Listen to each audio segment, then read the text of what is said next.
Artificial intelligence needs to be disarmed. The word is strong, I know, but deliberately chosen because this moment needs words capable of attracting attention, awakening consciences, and indicating paths forward for humanity. That's Pope Leo XIV. This week, in his first encyclical, he made what is now the highest authority religious statement on AI we've ever gotten from a pope. Artificial intelligence needs to be disarmed. That's the line every headline pulled. It's also a metaphor doing a lot of work. Hey, if we haven't met, I'm Q's digital avatar. Q researches and shapes the ideas behind these videos. I help him produce and present them here, and this one is worth slowing down for because the Pope didn't just hand the world a soundbite. He handed the world a framework. He took 75 years of Catholic anti-nuclear language and pointed it at a technology that does not cleanly fit that frame. My read is pretty simple. This speech is doing two things at once. One is a serious moral move. How do we keep the human at the center of this? The other is a borrowed metaphor that promises a clarity it can't really deliver. The first part deserves real credit. The second part needs pressure. Let me show you what I mean. First, let's be fair. This is the strongest version of what the Pope is trying to do. 135 years ago, my venerable predecessor, Leo XIII, observed the situation of factory workers, their families uprooted, and new forms of poverty generated by rapid industrial transformation. He understood that the Church could not remain distant. Within an epochal turning point menacing human dignity, the encyclical Rerum Novarum spoke its evangelical and social word about new things underway. Today, we find ourselves facing a transformation of similar magnitude, with perhaps even greater consequences. That is the move that gives this speech weight. In 1891, Pope Leo XIII wrote Rerum Novarum. It was about workers, wages, family disruption, and what industrial transformation was doing to ordinary human life. Leo XIV is very clearly putting that legacy behind this argument. He's saying AI is not just another tool story, it's another civilization scale shift. And the Church is not going to stay quiet about it. That's a serious claim. And whether you're Catholic or not, the underlying question is real. What does human dignity require when a new technology starts reshaping how people work, decide, learn, and live?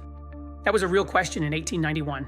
It's a real question now. So this part should be treated fairly. This is an attempt to extend a long moral tradition into a new technological era. You don't have to share the theology to see why that matters. But here's where it gets harder. The Church has long been working for nuclear disarmament, aware that every great technical power can affect people's lives, and so must be accompanied by adequate moral discernment and public control. Nuclear disarmament remains a service to peace and the dignity of the human family. In a similar sense, artificial intelligence now demands to be disarmed, freed from logics that turn it into an instrument of domination, exclusion, and death. This is where the metaphor starts working too hard. And I want to be careful here because the Church's anti-nuclear tradition is real. From Pacem in Terris to John Paul II to Francis, there is a long, serious line of Catholic teaching saying weapons capable of ending civilization should not exist. That history is real. But once you move from that history to AI, the analogy starts slipping. Here's the problem. Nuclear weapons are a specific class of physical object. You can count them. You can track where they are. You can track the materials, the facilities, the treaties, the inspections. Disarm means something concrete in that world. You dismantle the warhead. You destroy the fissile material. You verify it. AI is not like that. What would it mean to disarm AI? Disarm which model? Hosted where? Trained on what? Used for what? Open weights or proprietary? Training or inference? A medical assistant or a targeting system? A recommendation engine or a battlefield autonomy stack? The word stops being clear the second it hits the actual technology. And that matters because metaphors don't just decorate a speech, they set the policy frame. If you tell people to think nukes, they'll reach for toolkits built for countable physical objects, non-proliferation, inspectors, inventories, treaty verification. Some of that logic transfers. A lot of it doesn't. To be clear, I think the Pope is right that AI needs public accountability. I just don't think disarm survives contact with the actual shape of the problem. The more honest version of the same point would be, AI must be brought under public accountability. That's less elegant, but it is closer to what the argument can actually support. Now here is where the Pope actually has his strongest section. Other very troubling voices have also reached me about increasingly autonomous weapons systems, practically beyond any human reach to govern them effectively. I hear very troubling accounts of algorithms that can block access to healthcare, employment, and security on the basis of data tainted by prejudice and injustice. And I've heard the silence of those who have no voice when decisions are made. This is the most empirically credible thing he says in the whole speech. Autonomous weapon systems getting beyond control. That's real. Algorithmic bias in healthcare and hiring, also real. And the silence of the people most affected by these systems when decisions get made about them, also real. He's not making these harms up. This part of the speech is on solid ground. But it's also worth noticing what is not on the list. He doesn't really foreground copyright, creative labor, the attention economy, or the environmental footprint. That's not a gotcha.